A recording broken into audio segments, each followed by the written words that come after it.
Hey guys, it's Britt with Talks with POC. Welcome to episode 3.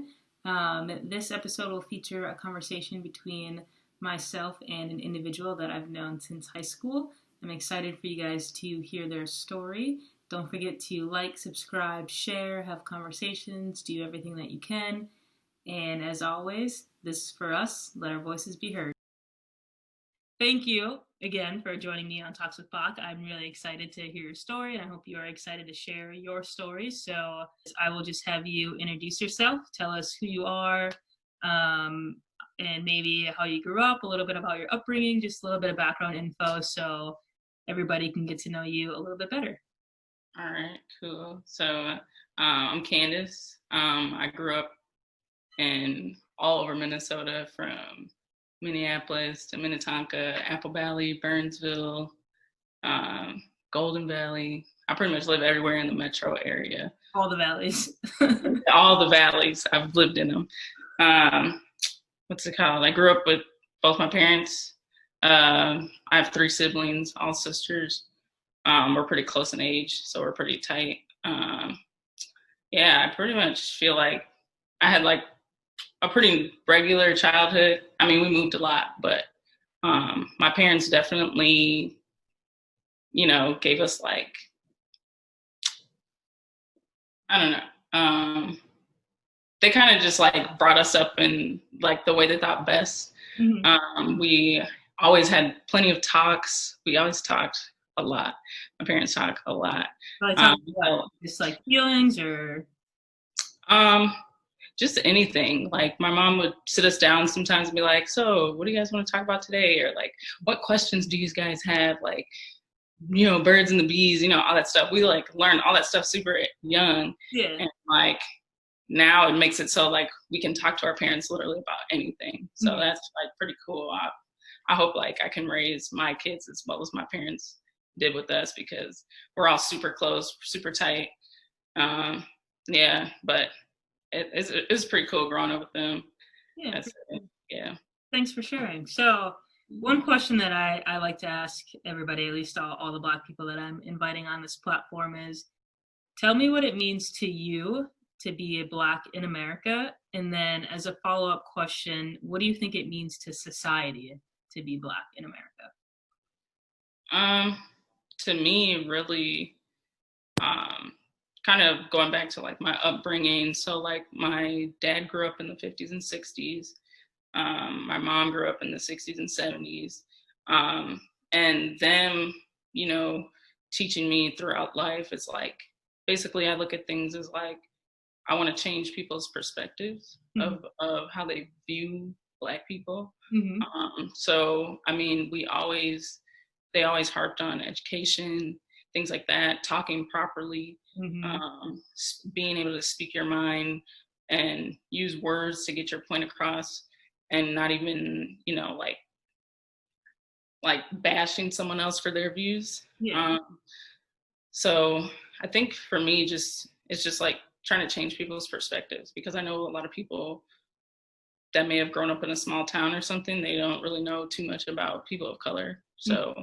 like if I'm going to be that person to make that first impression, I want it to be a good, lasting one, Okay. As far as the way that society thinks, I mean, I don't think they think too highly of us. There's, obviously you got your, athletes that people know about and everything like that. But really, I think if people were to dig deeper, I think the media portrays us in a way that it's hard for us to sort of like be like, yeah, that's not who I am. Like, I'm like a person who I don't really like a lot of rap music. So for me, it's like, they're like, oh my gosh, like, you don't like rap music? I'm like, I mean, I like it, but it's not like my thing. Like, it's not my go-to, sort of thing. So I feel like there's a lot of different things that people put on us, mm-hmm. when really, in reality, like,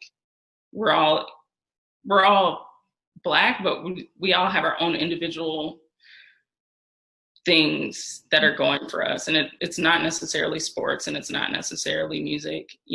There's plenty of doctors, lawyers, scientists, you know, People like on airplanes.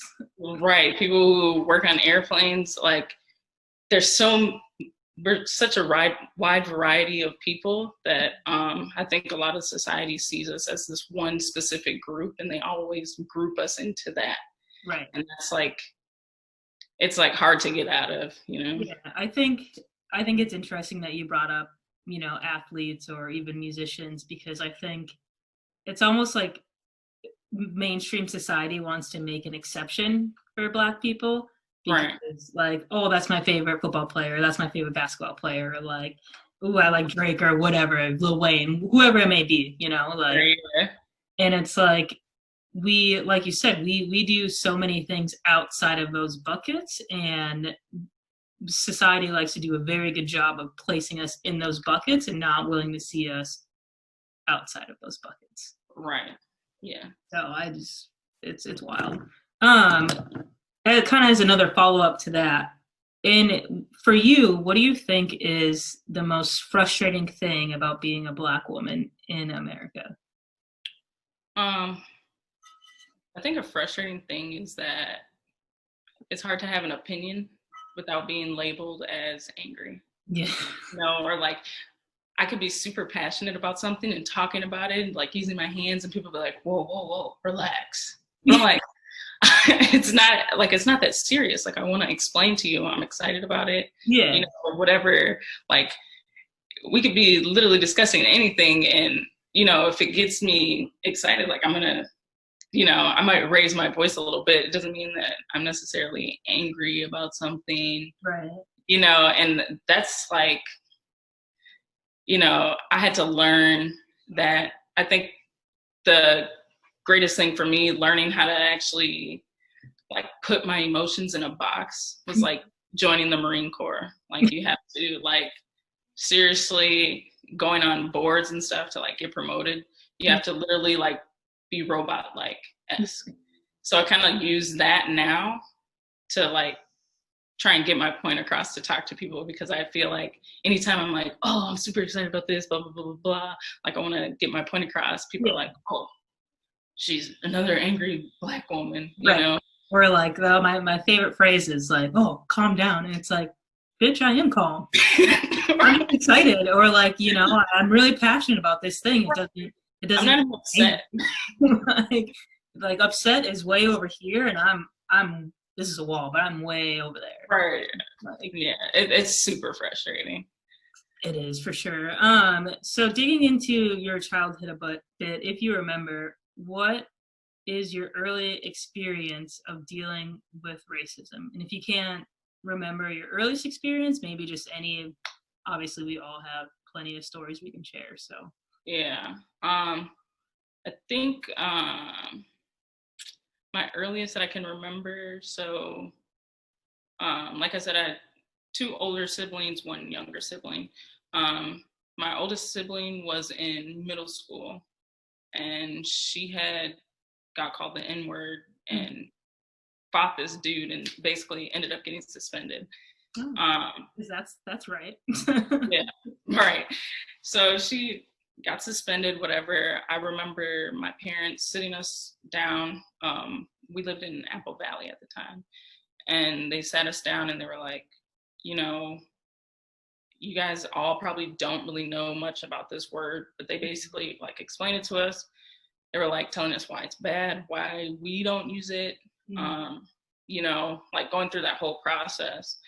And like, some people don't like the way that you look, so they'll use this word to make you feel bad about yourself or demeaning, whatever. So that happened, and then probably like, I don't even know, a couple months later, me and my sisters are playing outside, and as we're playing outside, someone drives by and they yell, F, F niggers, whatever. Yeah. And we all ran in the house scared, but like we were kids, so I think from that moment, I was like, that kind of like shook me. Like, people aren't gonna like me just because of the way I look, which is like absolutely crazy to me. How does that make you feel? How did it make you feel hearing that from your parents? of them saying people aren't going to like you because of the color of your skin? You know, I mean, my dad had told us stories. So like him growing up, he grew up in Tampa, and it was during the time where, Black people could only enter the store through the back. You can't go through the front, all that stuff. So for me, it was like seeing his stories come to life. Mm-hmm. And I'm like, this is really a thing. Mm-hmm. And that's another thing I think about, like, people don't realize that it happens constantly. Mm-hmm. And it's been not something that happened a long time ago. It's happening every day. And it happens literally all the time. And literally my parents have the story of them being called the N-word when they were kids. Mm-hmm. I have that story. My niece and nephew, 12 and 7, they already have stories like that. And for me, like, that to me just like breaks my heart, because I'm like, dang, like this stuff is still happening, and it's something that I can't protect them from. Mm-hmm. So it's like you kind of have to teach them, you know what I mean? Like give them the talk, so to speak. The talk, yeah. Yeah. I don't even remember what age I was when I got the talk, but probably as soon as kids can speak these days and understand, comprehend, like we're gonna have to start giving them the talk at 4 or 5 years old, because unfortunately this is the world that we live in, and it's fucked up. Right. We shouldn't have to talk to our kids about stuff like that. We should talk to them about school and like playing with them and right. Normal kids stuff. Like we shouldn't have to tell our kids, hey, someone's not gonna like you because of the way you look. They're gonna be like, why? Like yeah, it's like confusing, but it's also like a weight that you bear, and it's like you never know who isn't going to like you, know, and it's tough. Like I just feel for, like, I know my story, but like for like my kids, my niece and nephew, like that for me, when they told me that story, I was like, dang, like I can't believe it's still happening. Yeah, it's heartbreaking. Yeah. You mentioned you never know who's not going to like you because of the color of your skin, which kind of leads me into my next question. Mm-hmm. Is, have you dealt with somebody close to you or someone you thought was a friend, maybe it was an associate, colleague, and they've said something racist around you? What did you do in that scenario? Did you call them out on it? Did you let it slide? What happened? I think really for me, if something I feel like is racist or on the verge of being racist, I like to correct it right away, because that's just the kind of person I am. I'm going to tell you, like, I don't like it. This is why I don't like it. You know, I try to empathize with the person and understand where they're coming from, why they think it's okay. Mm-hmm.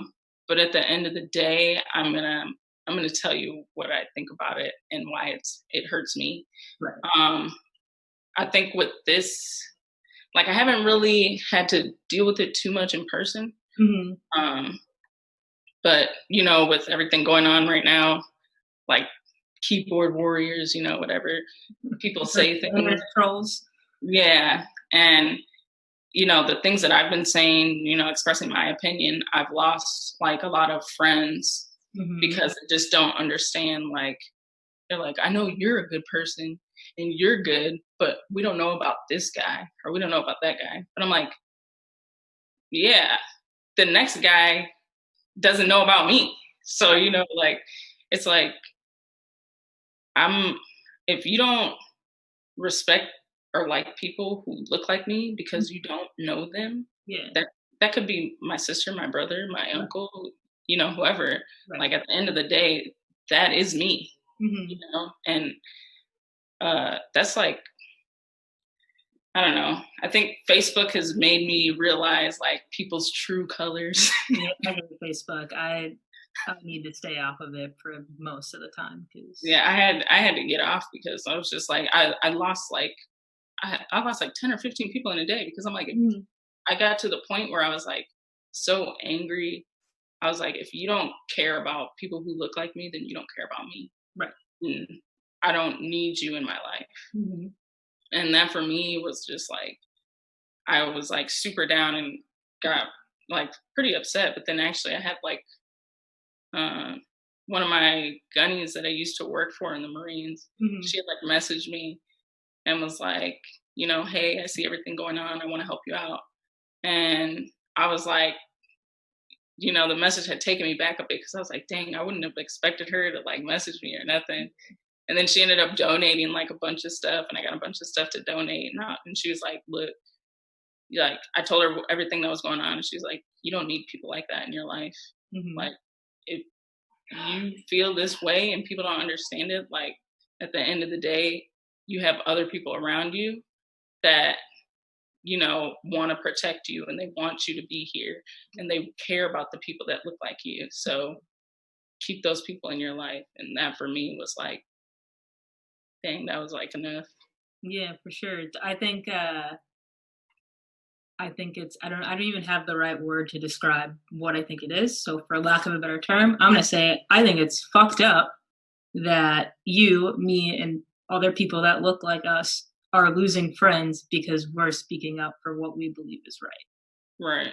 And you know, people are really starting to show their true colors, and it's like, damn, I thought you were somebody that I've been friends with, you know, for whatever, how long, and you want to feel some type of way because I'm speaking up for what's right.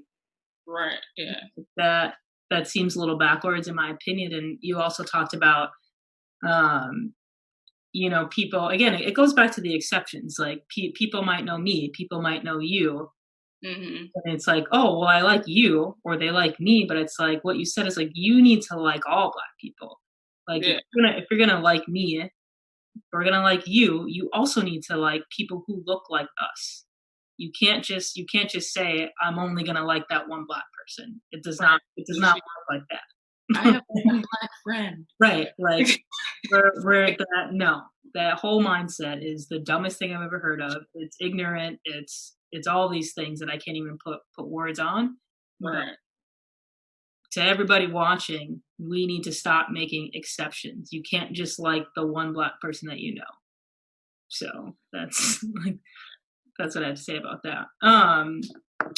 Has there been so we talked about, you know, being around friends and if they said racist stuff, you said you are always the person that will kind of call them out, let them know what they're saying is wrong and why it's offensive. Have you ever stayed silent in a situation like that? Or kept people around in your life because you're afraid to lose them and you don't want to call them out on their racist bullshit? Um, I don't think I've ever really stayed silent. Mhm. Um, I have had a couple back and forths with people about those types of things. Mhm. Um, but some people, um, like sometimes people come and go into your life, and I feel like they're there for a reason. Mhm. Um, they may not, you know, have your same views.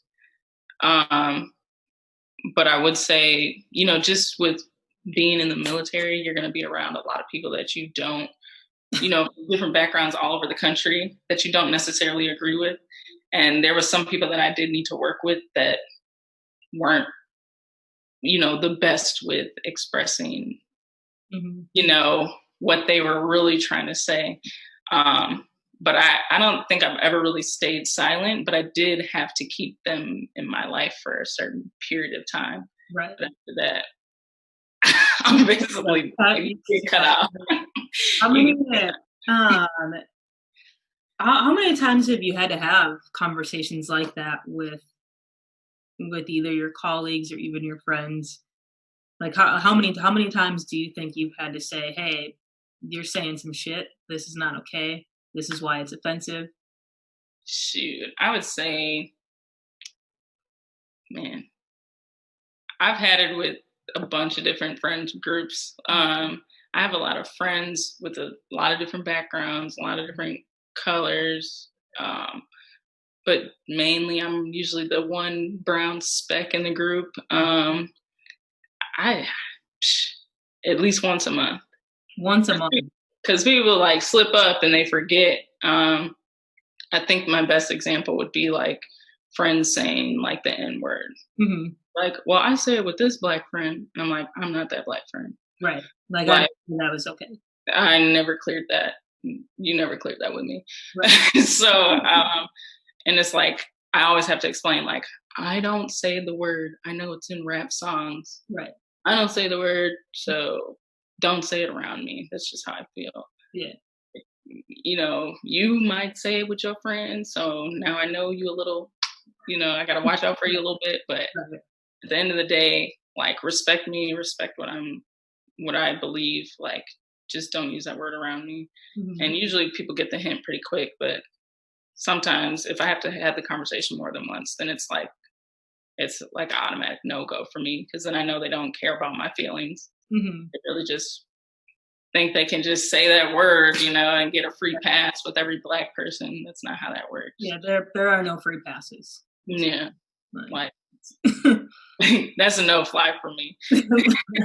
would you say that everybody in your life right now, are they supportive of you? Are they supportive of people that look like you? Or do you still have some people in your life that are kind of on the line? Um, I would say I still probably have people in my life that are on the line. Mhm. I think since I have left Facebook, like I left Facebook and then I came back and I seen like a couple posts from some people and I comment on them because that's who I am. And, depending on their response, I'm like, look, this is what I believe. This is what I think. Mhm. You're going about this completely different way. But at the end of the day, are you going to support me in this or not? And I've left that on a couple people's things. And if they come back with well, I mess with you. I believe in you, but this stuff is just, getting out of control, blah, blah, blah. Then I'm like, all right, you really don't care. Yeah, Because I just told you this whole thing about, my life and my experiences. I think that's what a lot of this is like people think this is coming up off of one instance. Mhm. But really, in reality, it's been going on. It's generational type deal.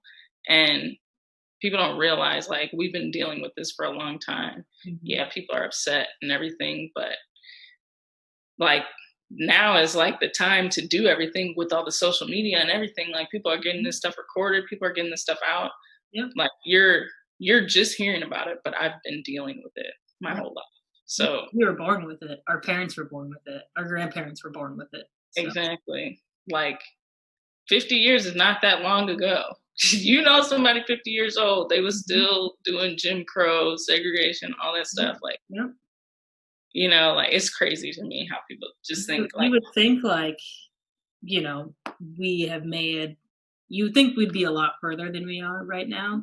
And if we look back at the last 50 to 60 years and maybe a little bit's changed, but I feel like it's almost getting worse. Like it just keeps getting worse and we're going back into this cycle. And it's like, mhm, what happened to all this work we were trying to do in the 50s, 60s, 70s? Like that just went out the window. right.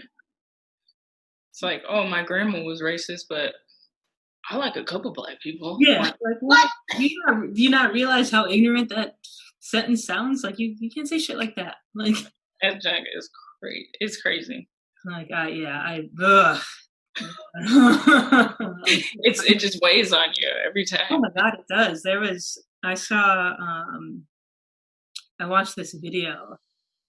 What's today? Thursday? I think I watched this video maybe yesterday, and it actually inspired me to do a separate Talks with Pox, but I'll tell a little bit in this. So I watched this video of this woman on social media, and she basically was just going on and on about how she hates black people. She if we were slaves now, like she'd have one, and she wants to burn black people. And I watched this video, and I cried like watching this video because I obviously I know that not all people are like that, but Mm. I cried because I know that she is not the only one that is like that. There Yep.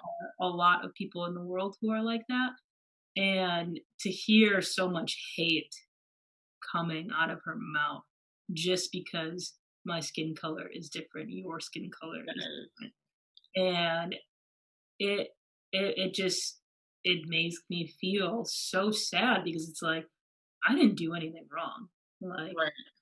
uh, none of us did anything wrong. No black person did anything wrong. We were born this way. Like we didn't choose to be black. Like all of us obviously love being black. Like I would not change the color of my skin for anything. Like I Exactly. own my blackness. I'm very proud to be who I am, and I'm proud of the way that I look.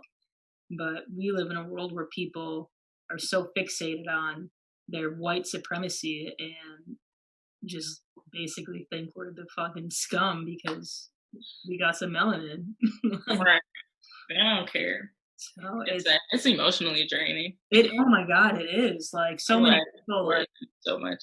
they'll reach out and like they'll say, "Oh, like how are you?" And everybody watching, like I appreciate everybody that's reaching out, but we are exhausted. Like it's Yeah. I feel like every morning when I wake up and get on social media, I see another black person who has died at the hands of the police or somebody doing some racist shit, somebody covering something up. Like Mhm. all these black people aren't hanging themselves from trees.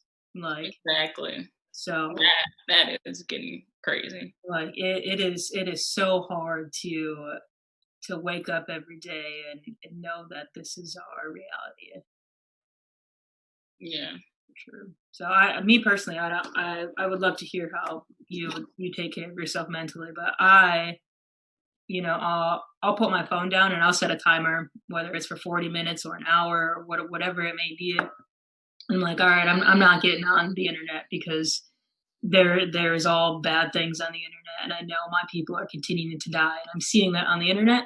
So I'll Mm. put my phone down. I'll go do a task, or just like yesterday, I put my headphones in, turned the music up way loud, and just kind of like escape for a little bit, just to gain a little bit of sanity back. So what do you do when you're feeling really exhausted?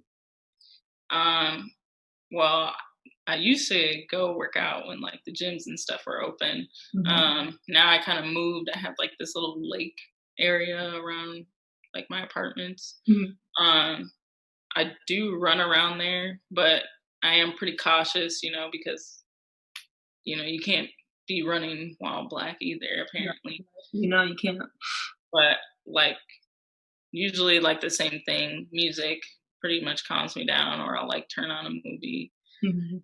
And there's not too much you can really do because I think after like all this stuff that happened with like the George Floyd case and like that seriously left me like I was in my apartment, the blinds closed, like I got really down and depressed, like just upset at people who I thought were friends, Mhm. upset at the media for portraying, Minneapolis to be like a bad place. Mhm. Um, yeah, I just after that I kind of just like shut myself off.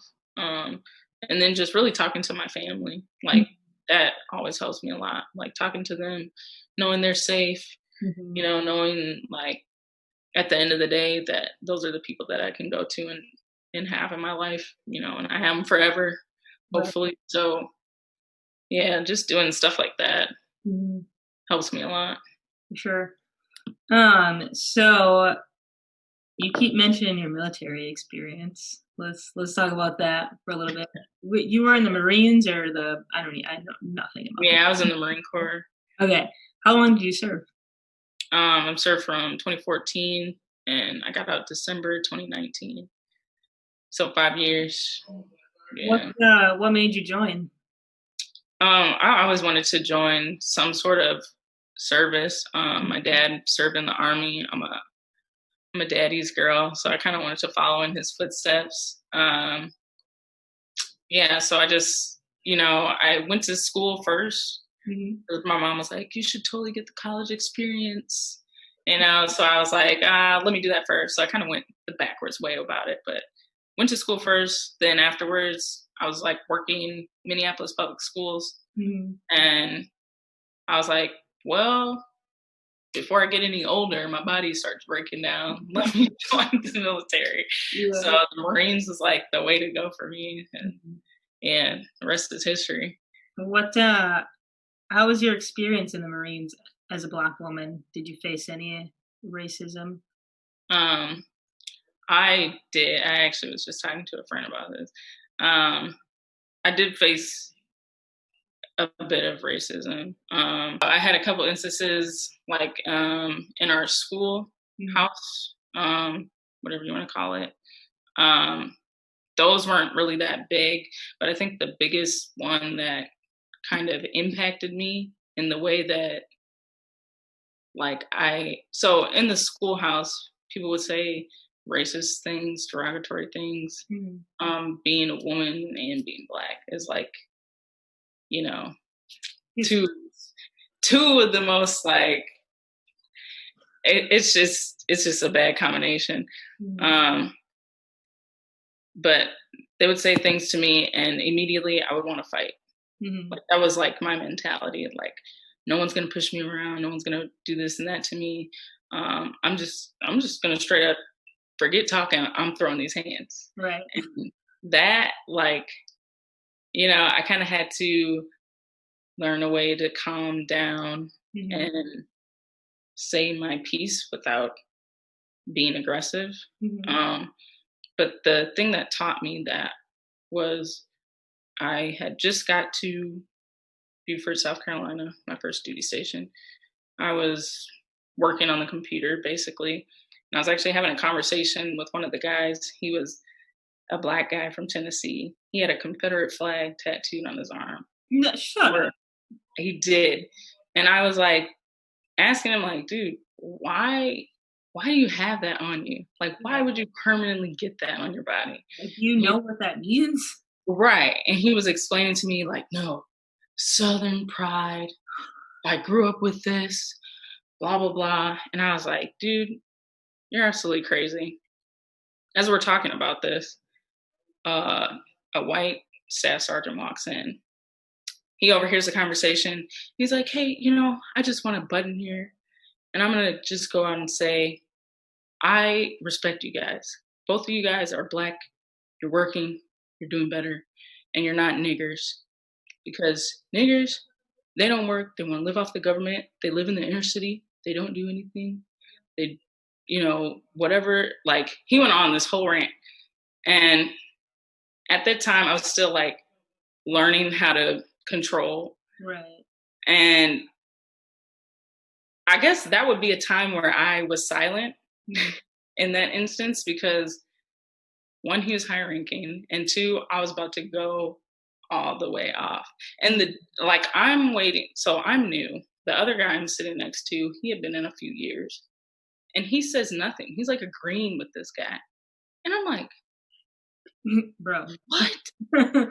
Like, Candace Owens to the max. Right. Like, how could you even think that this is okay? And he's just like saying it. He's like, niggers do this, they do that, blah, blah, blah. I'm like, what? And one of my other friends who was in the schoolhouse with me, he could tell, like, I was about to light him up. And he just pulled me out and he was like, dude, let's go check the batteries in another work center. Like, let's just go. And like that for me, I was like, man, I really need to work on my approach and how I come at people who are racist, because I knew in that instance, if I were to fight this guy, first of all, I would lose my rank. I would, be whatever. And that would be bad on me. But really, like, I wish I would have asked him, like, what makes him think that? Right. At that time, like, my family was living on 10th and Humboldt, like right in Minneapolis. Like they're not trying to live off the government. They're not trying to, do any of, like, no, like, that doesn't even, and like, I wish I knew what his mindset was, why he thought that.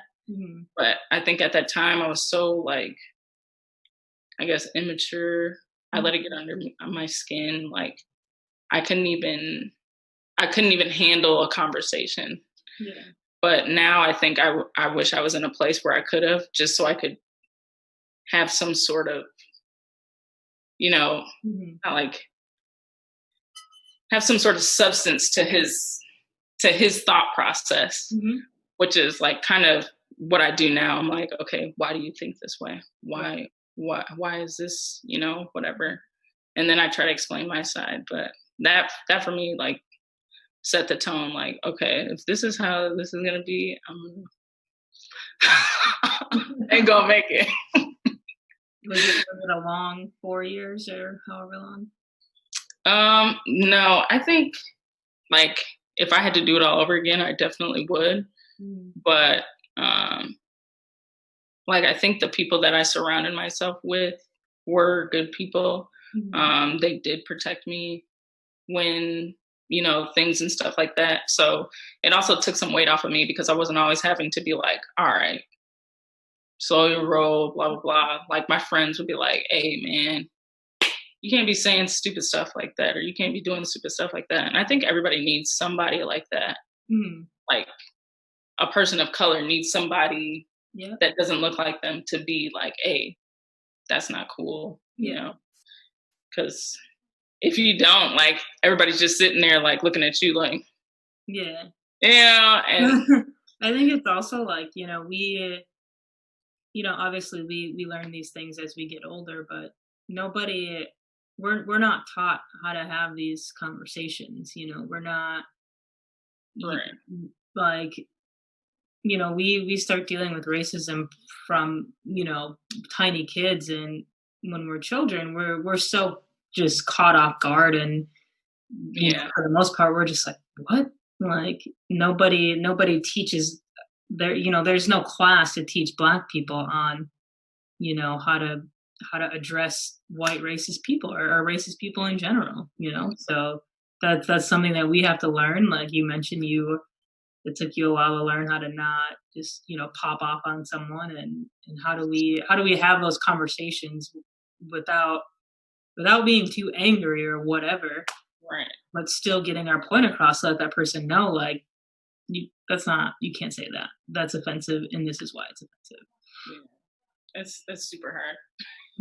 Like, and I even now, like, I'm still navigating how to have those conversations when I have to have those conversations, because I don't always have the best words, or I can't always articulate myself on why my life matters, because one, I shouldn't have to fucking say it over and over and over again, like, my life matters. But here we are, steady doing it, and people are just like, but this, but that.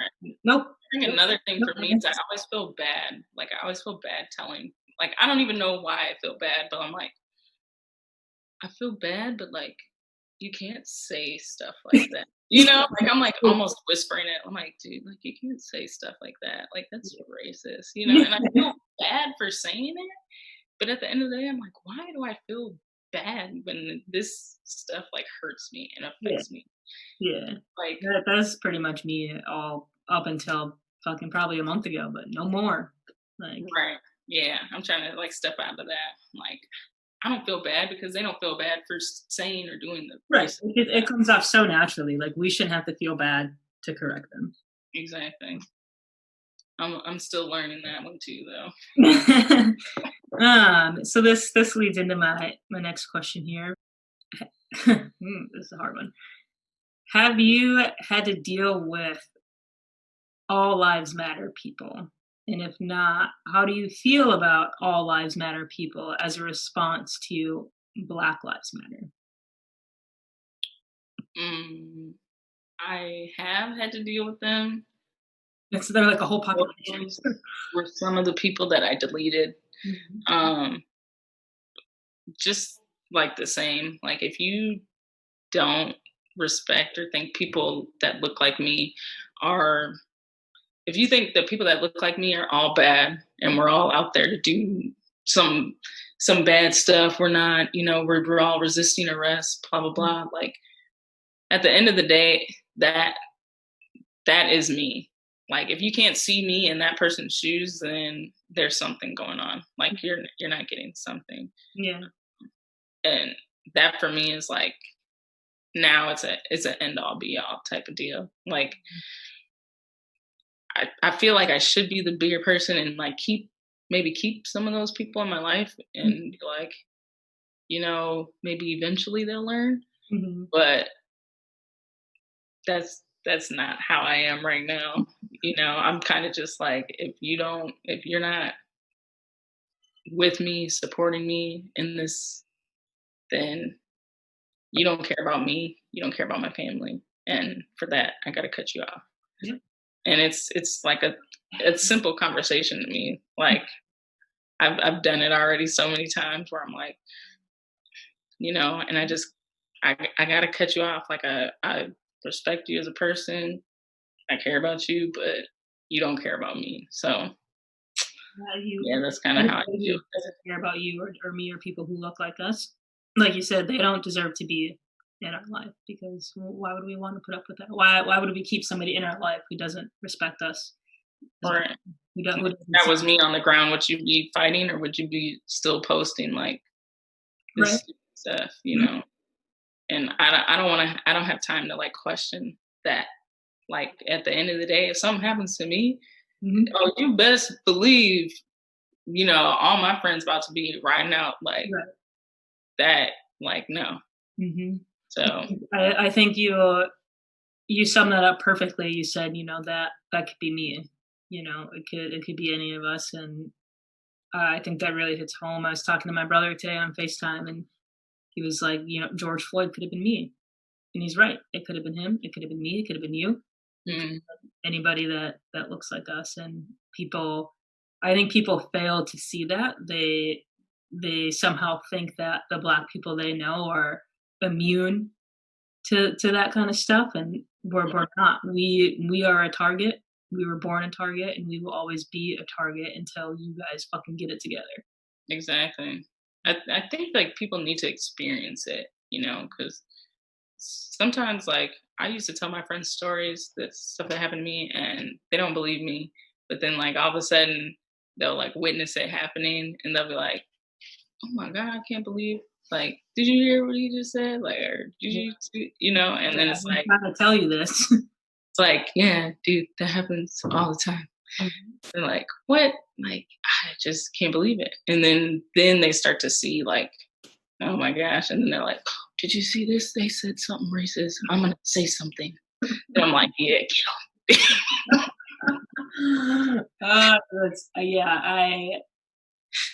Yeah, I don't understand why, like, and then maybe, I mean, I don't know, it probably is because we're black, but our words are apparently not enough.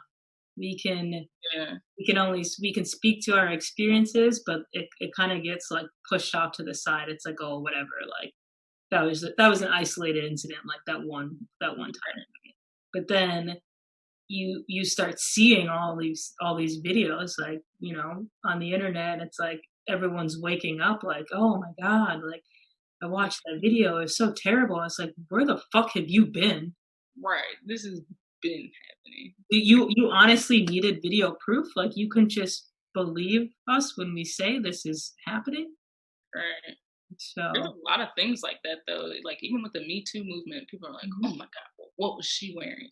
But Yeah. like, what? Like, It doesn't matter what she was wearing. right. Like at the end of the Nobody day, asked for that. wrong is Nobody wrong. asked for that. Nobody asked to be raped. Nobody asked to be assaulted. Nobody asked to get murdered. It does not matter what we are doing, what we are wearing. We don't deserve to die. Nobody deserves to die. Even if you are doing something wrong, you don't deserve to die. But guess what? I don't even know the percentage, but most of the time, we're not doing anything wrong. We're just being black, and apparently that's the one thing we're doing. Almost like a death sentence in itself. Hmm. It sure is. All right, so two more final questions for you, and obviously you can address anything else you want to. But what is one stereotype about Black people that you just want to put an end to right now on this call? Ah man. Because there's so many. There's literally so many. Like we eat fried chicken all the time. I mean, When like, was the last time you had fried chicken? Just curious. man, probably, probably like a month ago, maybe two. Hmm. Like I've been on a stir fry kick for a little bit. I can't even really think of just one, but like, you know, in general, just like we're not bad, you know, Mm-hmm. or like with this Black Lives Matter movement, like we're not, people are like, if you support it, then you don't support cops. Like Mm-hmm. we just don't support the bad cops because they're the ones killing people. And there's a big group of them that people don't realize, and they're not being they're not being reprimanded for what they have been doing. Mm-hmm. So like that is the point of the movement. And I think a lot of people are like, oh my God, if you're pro black, then blah blah blah. Right. Like You must think all these other things. yeah, like no, I just want to survive to my 30th birthday. Like it's as simple as that. Like I'm just trying to survive. Mm-hmm. At the end of the day, like that's really all that we've been trying to do. Like, you know, we have to work twice as hard to get anything. And Our parents that told us should, that so many that times growing up. shouldn't be like that. We're just trying to get simple human rights. Like, I don't know.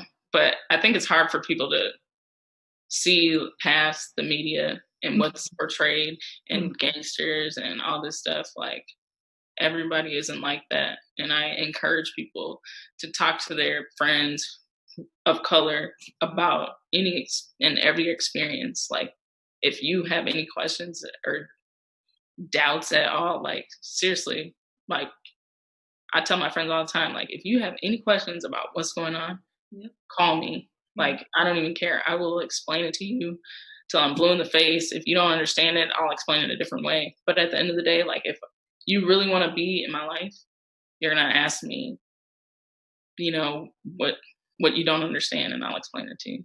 Man, I was going to ask you my last question. My last question was going to be if you could leave one last comment to everybody that's watching, whether it's about you or Black people in general, what would you say?